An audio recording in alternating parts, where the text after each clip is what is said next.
Olá, pessoal, sejam muito bem-vindos, bem-vindas. Meu nome é Matheus Ferraz, para quem não me conhece, eu sou formado em administração pela Universidade Federal de Pernambuco, aqui em Caruaru, e sou atualmente o administrador do Realiza Coworking, um espaço que fica localizado aqui no Caruaru Shopping. Além disso, eu também tenho formação executiva em gestão estratégica e marketing internacional. E antes de falar qualquer coisa, né, eu queria agradecer imensamente aqui o convite da Merak e da Maíra para estar falando um pouco aqui com vocês sobre técnicas de oratória e parabenizar vocês por estarem participando de iniciativas que teoricamente não são obrigatórias na universidade, né? Eu dou muito valor a isso. Eu fiz muito isso quando eu estava na faculdade e isso me abriu muitas portas na minha vida pessoal, profissional e tudo mais. E hoje a gente vai estar falando um pouco sobre técnicas de oratória. E eu vou trazer aqui dicas para vocês fazerem uma boa comunicação e uma boa apresentação também. A gente vai falar sobre oratória em geral e muita gente associa apenas com apresentações, mas vocês vão ver que vai muito além disso. Que você tendo uma boa oratória, você vai ter uma boa comunicação. Isso vai lhe ajudar na sua vida pessoal, profissional, acadêmica e tudo mais. Vamos lá. Importância de uma boa comunicação, né? Para falar dessa importância da boa comunicação, eu vou trazer duas historinhas para vocês. Vou trazer a história de Maria. Maria era uma pessoa que conhecia uma pessoa que ela tinha um sentimento muito forte por aquela pessoa, né? Conhecia ela, sabia de qualidades, alguns defeitos. Só que aquela pessoa começou a namorar com uma amiga dela, que era mais desenrolada do que ela. E qual a lição que ela teve disso tudo, né? Desse pequeno acontecimento? De que ela precisaria melhorar a comunicação, porque talvez aquela pessoa que ela gostava se interessasse mais por ela do que com a amiga dela. Só que a amiga dela, ela não tinha timidez, ela foi lá, conversou com uma pessoa e deu certo.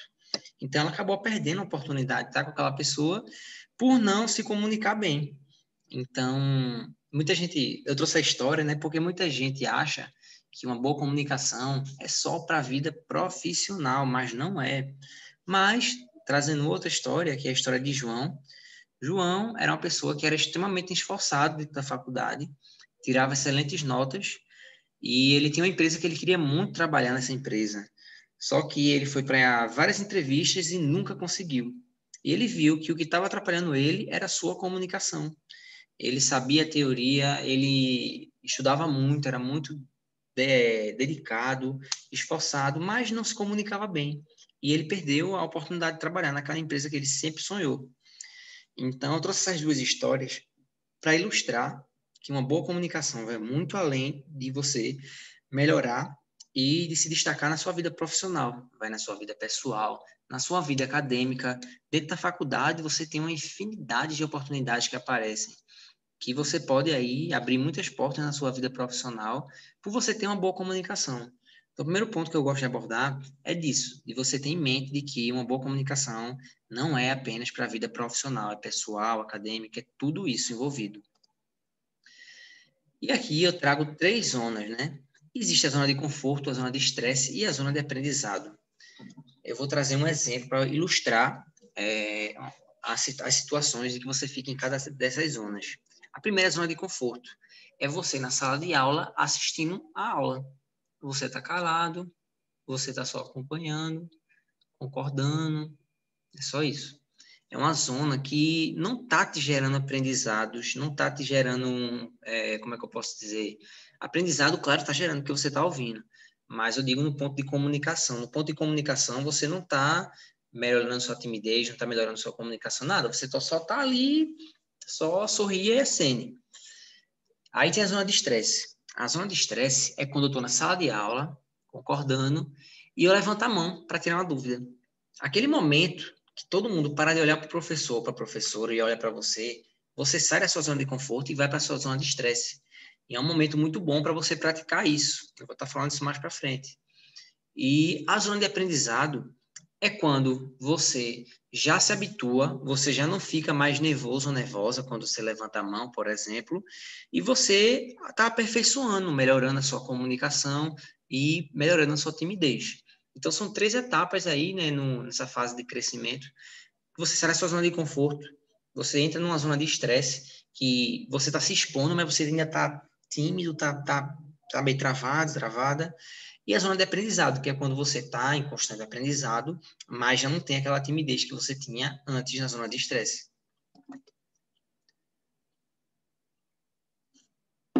Essa é a primeira palestra que eu estou falando aqui sobre oratória, que é online. Não é um modelo que eu acho que é tão interessante. Eu acredito que tudo agrega, mas a experiência presencial é muito mais rica, a troca é muito mais rica.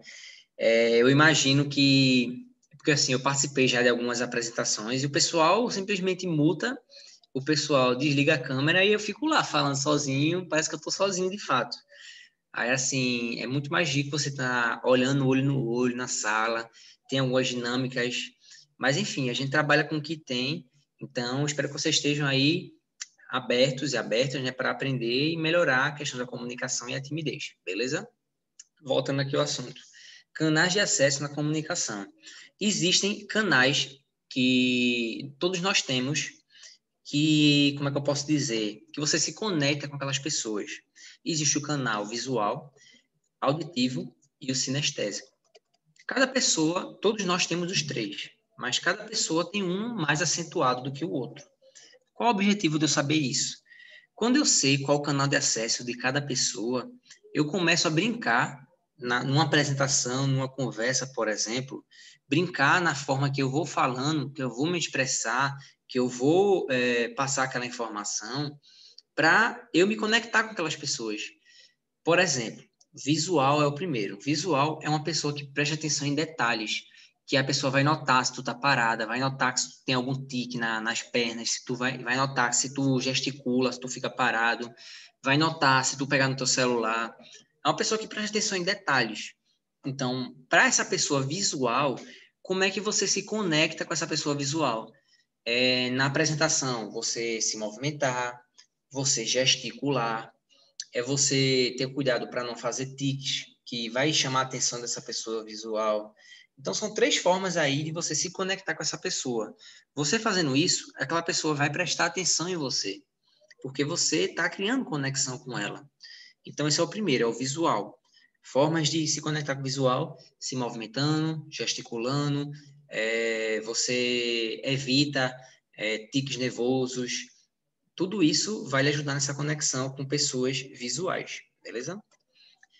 Auditivo. Auditiva é uma pessoa que tem a audição aguçada, que vai prestar atenção na sua tonalidade de voz, na velocidade que você fala. Tudo isso vão ser fatores aí que vão ajudar.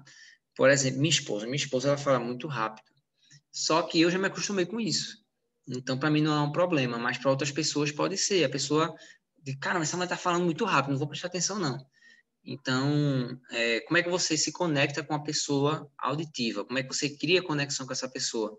Falando de uma forma pausada, é você falando com a tonalidade normal, nem alta, nem baixa, é você ter variações na sua fala, na questão da altura, não é você falar de uma forma constante, é você falar de uma forma constante, mas acentuar em determinados momentos. Tudo isso vai chamar a atenção da pessoa que é auditiva. E existem as pessoas sinestésicas. Pessoas sinestésicas são pessoas que prestam atenção são mais sensitivas. É uma coisa que não é, como é que eu posso dizer? Os sentidos são muito aguçados. Como é que você se conecta com uma pessoa sinestésica? Por meio de sensações, como por exemplo, numa conversa, você toca no braço de uma pessoa, toca no ombro. Tudo isso são formas de você se conectar com a pessoa sinestésica, por meio do toque. Outra forma, vamos lá, a gente está num momento de pandemia, não pode estar tocando ninguém. E outra coisa importante também, você tem que entender se aquela pessoa lhe deu abertura para você tocar nela também. Não é chegar simplesmente tocar, porque isso não é legal. Mas outra forma de você se conectar com a pessoa sinestésica é você contar uma historinha, por exemplo, como as que eu contei no início aqui, na história de João e de Maria, que passaram por problemas que muitos de nós podemos ter passado por aqueles problemas. Então, essa é uma forma de você se conectar com pessoas sinestésicas. Existem estudos que dizem que os homens são mais visuais e que as mulheres são mais sinestésicas, mas não é regra.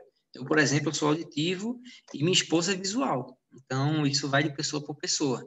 É importante você entender esses canais de acesso para quando você estiver numa apresentação, numa conversa, você abordar esses três juntos para você conseguir atingir os três canais de acesso diferentes. Influência da postura corporal em uma apresentação. É muito importante isso, né? Que é aquele momento que você está lá, na frente de todo mundo. Primeiro ponto, postura. Você precisa ter uma postura. Você não pode ficar cabisbaixo, olhando para baixo, se escondendo, olhando para o teto. Não. Postura normal, olha para frente, fica tranquilo, tranquila. O estado mental e a autoconfiança são fatores imprescindíveis para ser um sucesso ou não a sua apresentação.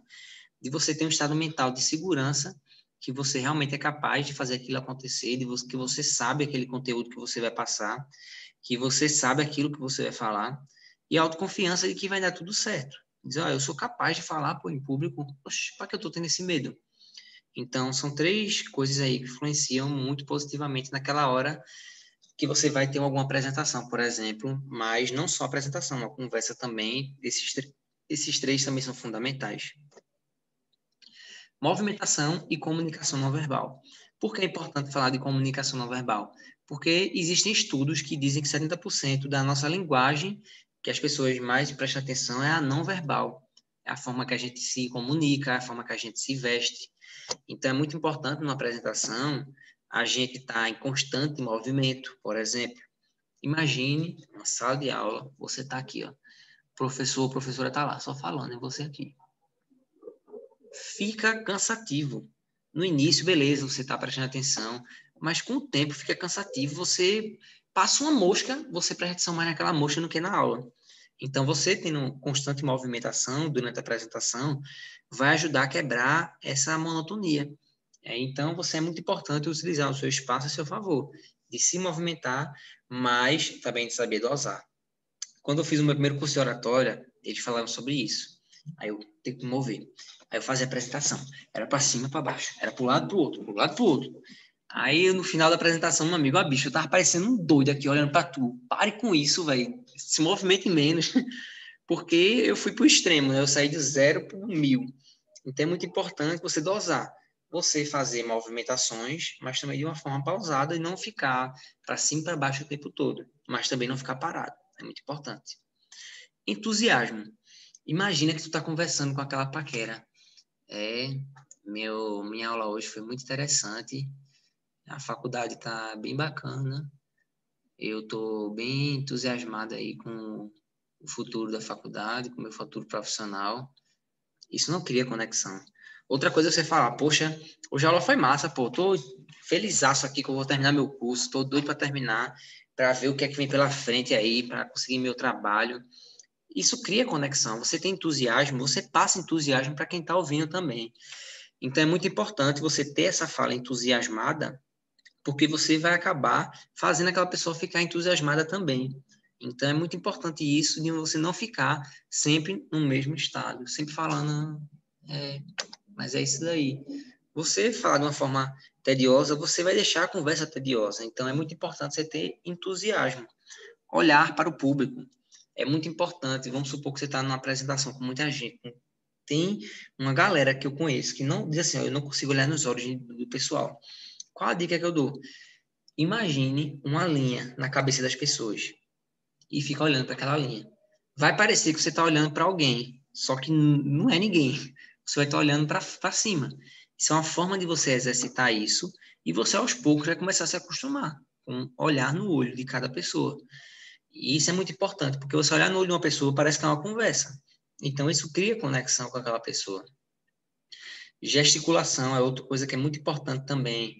É você, quando for fazer uma apresentação, fazer gestos que sejam coerentes com o que você fala. Como, por exemplo, houve um crescimento na taxa de mortalidade proveniente do vírus da Covid-19, por exemplo.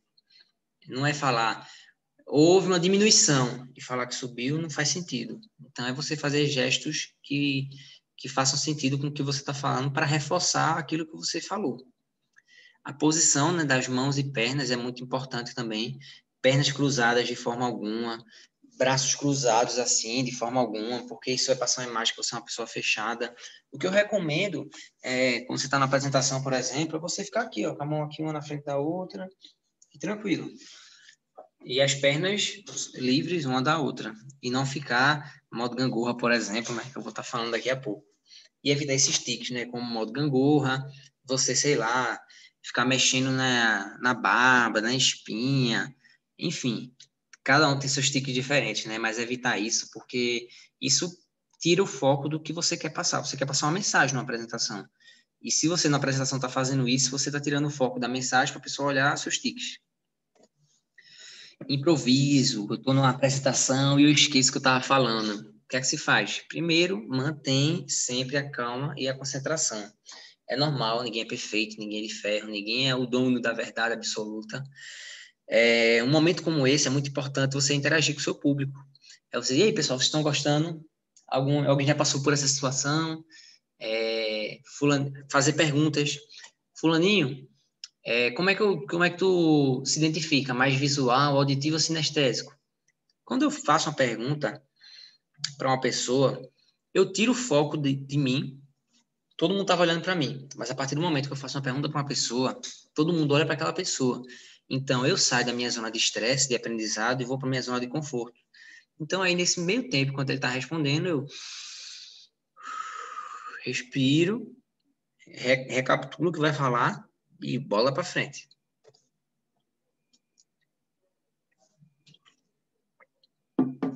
5 coisas para se evitar em uma apresentação, né?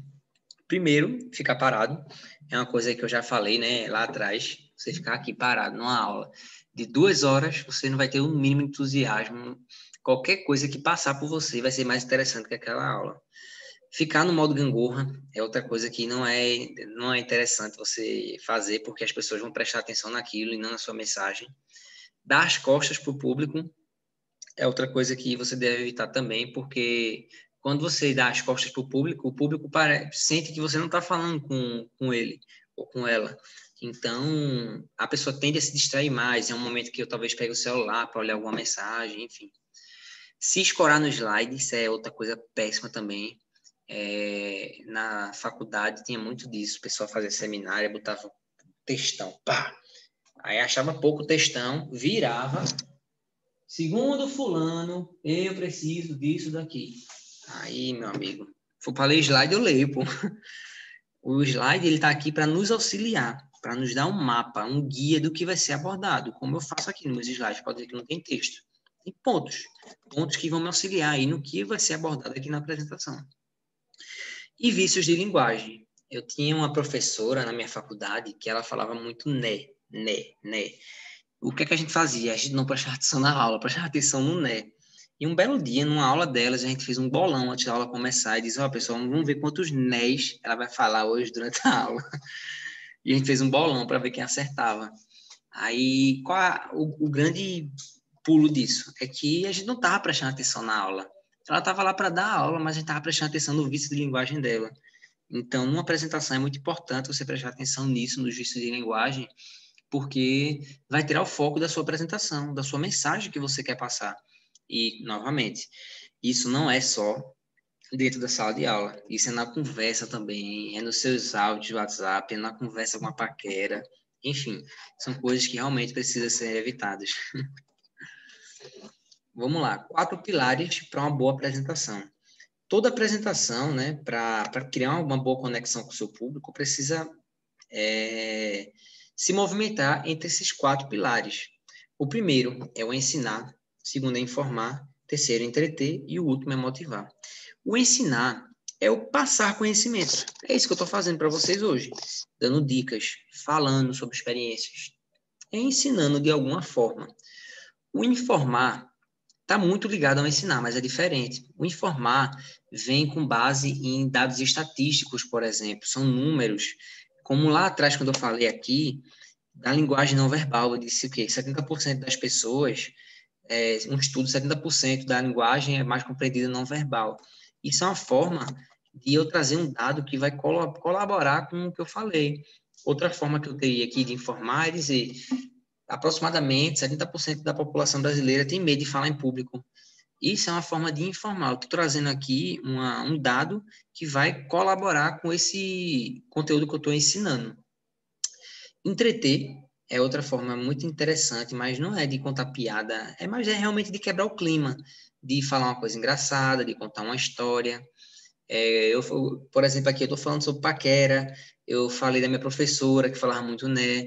Então, essas são formas de entreter. E o motivar, geralmente, a gente deixa por último, que é tipo quando a pessoa está muito pilhada, viu muito conteúdo, e no final você tem que motivar aquela pessoa a botar para frente, para dizer assim, não, realmente eu consigo falar em público, eu consigo melhorar isso. Então, uma boa apresentação precisa mesclar essas 4 partes: ensinar, informar, entreter e, por fim, motivar, que aí já é no fechamento da sua apresentação. Aqui eu trago 5 passos para uma boa apresentação. O primeiro é o planejamento. É você rabiscar, pegar um caderno, escrever, ó, quero falar assim, sobre isso, sobre aquilo, pegar um slide, fazer, montar. Eu vou sair com a paquera, eu vou falar primeiro sobre faculdade, vou falar aqui sobre o que eu gosto de fazer. Enfim, é minimamente estruturar de alguma forma, planejar o que você vai querer falar. O segundo é o treino. Quando eu tinha alguma apresentação da faculdade, eu treinava em casa, falando sozinho. Eu montava o slide, blá, blá, blá, blá, blá, blá, blá, blá, blá, blá, treinava. Pré-apresentação é uma das partes mais importantes. Eu tenho alguns rituais, sempre que eu vou fazer alguma apresentação em público, o que é que eu faço? Primeiro, é uma posição do Cristiano Ronaldo. Eu vi isso em algum lugar, que o Cristiano Ronaldo, quando ele vai bater falta, ele faz uma posição assim, mais ou menos. Por que ele faz isso? E eu vi que aquilo era uma forma de ele elevar a autoconfiança dele. Então, eu comecei a fazer isso. E outra coisa que eu faço também é como se fosse um trava-língua. Eu vi isso na faculdade, até hoje eu utilizo. Que é fazer um ra, ré, ri. Por que eu faço isso? Porque às vezes eu estou falando e me empolgo e eu me atropelo nas minhas próprias palavras. Então, isso foi uma forma que eu vi que funcionou para mim, para não me atrapalhar nesse sentido, de eu não me atrapalhar nas minhas próprias palavras. E uma técnica também que eu vi muito interessante, eu não lembro onde foi que eu vi isso, mas ele disse assim: se você for fazer uma entrevista de emprego, uma apresentação muito importante, alguma coisa assim, mulheres, utilizem a sua melhor lingerie e homens, utilizem o seu melhor acessório, porque aquilo vai fazer você se sentir confortável e se achar a pessoa mais massa, vou dizer massa, para dizer um palavrão, mais massa do mundo. Então, aquilo vai elevar a sua autoconfiança. Então, existem vários, você tem que identificar quais que funcionam com vocês. Execução, que é a hora do vamos ver, né, que você vai falar em público, que você está lá conversando com sua paquera. E, por fim, a parte mais importante, né, que é o aprimoramento, de você ter humildade de entender que a gente está em constante aprendizado, que a gente nunca vai fazer uma coisa 100%, que a gente nunca vai estar perfeito. Por exemplo, aqui no Realiza, eu recebo muita gente, eu faço muitas apresentações, mas semana passada, retrasada, eu participei de um curso de oratória. E muitas pessoas dizem, não, Matheus, tu já é desenrolado, tu já fala bem. Eu disse, não existe nada que você é tão bom que não possa aprender ainda de alguma forma mais. E foi o 4º curso de oratória que eu já fiz. E é sempre um aprendizado diferente, porque são pessoas diferentes. E assim, você fortalece seu network, enfim. Eu recomendo muito essa questão de você fazer curso de oratória, que eu vou estar falando daqui a pouco. Mas é aprimorar. Você sair de uma apresentação, você entender, e aí, o que é que eu preciso melhorar? Você tem um amigo de confiança, e aí, fulano, o que é que eu preciso melhorar? Na faculdade eu tinha um amigo chamado Andrei que eu fazia isso. E aí, Andrei, o que é que eu preciso melhorar? Ele diz, bicho, para de andar, feito um doido, para cima e para baixo. Olha, gesticula mais. Olha, o slide.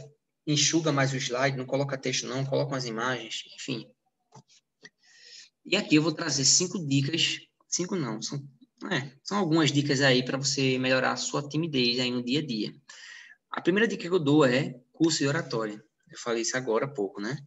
Curso de oratória para mim é fundamental para você fazer e fazer diferente, porque você vai estar vendo sempre metodologias diferentes, conhecendo pessoas novas e sempre aperfeiçoando. Eu recomendo pelo menos uma vez no ano, e eu não recomendo muito os cursos online. O curso presencial, a entrega é 1000 vezes maior, você se expõe muito mais. Enfim, é uma experiência muito rica. Eu recomendo vocês fazerem pelo menos um curso presencial de oratória por ano, beleza? Segundo, sala de aula. Sala de aula é um ambiente perfeito e controlado para você melhorar a sua timidez. De que forma? É você na sala de aula levantar a mão, é você interagir com o professor ou professora, é na hora do seu seminário, fora da sala de aula, dentro da universidade, você se envolver com a empresa júnior, você ir para o diretório acadêmico. Tudo isso são formas de você sair da sua zona de conforto e passar na sua zona de estresse e ir para a zona de aprendizado. Então, aproveitem muito o ambiente da universidade, que é um ambiente controlado para vocês aprenderem, apanharem e se aperfeiçoarem. Eu aprendi bastante, levei muita lapada aí na prática, mas que me ajudaram e me abriram muitas portas na minha vida profissional. E, por fim, eu deixo aqui a dica do Instagram, que o Instagram é uma ferramenta fantástica para você melhorar sua timidez. Como? Aqui eu trago 3 dicas diferentes. A primeira aqui é para pessoas mais tímidas, que é interagir com pessoas que você não conhece tanto. Como, por exemplo, eu sigo uma pessoa que eu vi uma vez lá na cantina da faculdade. Eu não conheço aquela pessoa. E eu vi que ela postou alguma coisa sobre os números da Covid. Eu disse, poxa, tá ruim, né? Puxar um assunto com aquela pessoa diferente. Isso é uma forma de você sair da sua zona de conforto num ambiente totalmente controlado, cada um no seu celular, você não está próximo àquela pessoa. Segundo, aqui já é para umas pessoas que são que não têm tanta timidez, que é gravar vídeos. Mas não é gravar vídeo tipo do ambiente, bom dia. É você gravar vídeos falando sobre o seu dia a dia, falando sobre coisas que você gosta. Isso são formas de você melhorar a sua timidez. Porque você grava sozinho ou sozinha, mas quando você posta para várias pessoas. Aí isso é uma dica muito valiosa para você melhorar a sua timidez. Mas nem todo mundo consegue, e uma dica que eu dou para essas pessoas que não conseguem é criar um grupo de melhores amigos pelo próprio Instagram e gravar os vídeos lá. Então, você começa a soltar o conteúdo lá e vai recebendo feedback. E aí, o que é que tu achasse? Até você se sentir autoconfiante para começar a publicar no seu perfil de forma mais pública. E frio na barriga é uma coisa que sempre vai acontecer, é inevitável. Você pode perguntar para os seus professores aí, professoras, sempre que vai ter uma aula, eles sentem frio na barriga, é normal isso. Mas o que importa é você ir em frente, apesar disso. E a insegurança é gerada pela falta de experiência. Mas você só ganha experiência se expondo. É você levantando a mão, é você se dispondo a participar da empresa júnior, é você procurando ir para o DA, por exemplo, é você falando com aquela pessoa que você não conhece tanto. Então, existe uma infinidade de formas de você se expor, que vai lhe dar experiência, que vai diminuir a sua insegurança. E aqui é uma frase muito emblemática que eu trouxe aqui para encerrar, né? Que é uma frase de Martin Luther King, que está muito ligado com o que está acontecendo hoje no Brasil, no mundo, né? Que está rolando tanta coisa estranha, tanta coisa ruim. E a gente diz, poxa, será que o futuro é esse? E será que está todo mundo ruim? Mas eu não acho que está todo mundo ruim. Eu acho que tem muita gente ruim falando e as pessoas boas estão muito caladas. E, enfim, a frase é: o que me preocupa não é o grito dos maus, é o silêncio dos bons. Então, tem muita pessoa boa, muitas pessoas boas que estão caladas quando deviam estar falando, expondo suas ideias.